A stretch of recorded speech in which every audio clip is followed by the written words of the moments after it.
Assalamualaikum dan salam sejahtera.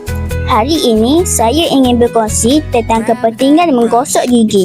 Menggosok gigi merupakan amalan yang sangat penting untuk menjaga kesihatan mulut. Kita digalakkan menggosok gigi sekurang-kurangnya 2 kali sehari, iaitu pada waktu pagi dan sebelum tidur.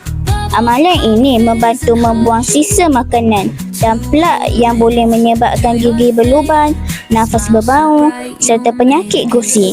Selain itu, gigi yang bersih menjadikan senyuman lebih cantik dan meningkatkan keyakinan diri.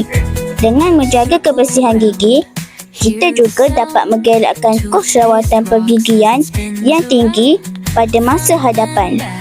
Oleh itu, marilah kita mengamalkan tabiat menggosok gigi setiap hari demi memastikan gigi sentiasa sihat, kuat dan bersih. Sekian, terima kasih.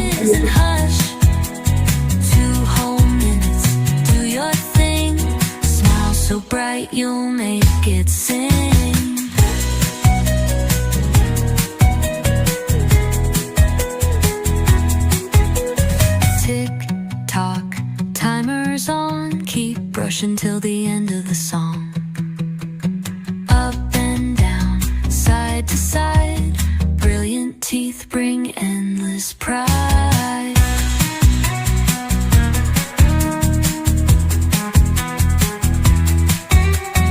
Rinse and spit, you're almost done. 2-minute timer sure was fun. Look at you, a shining star. Super clean teeth go that far.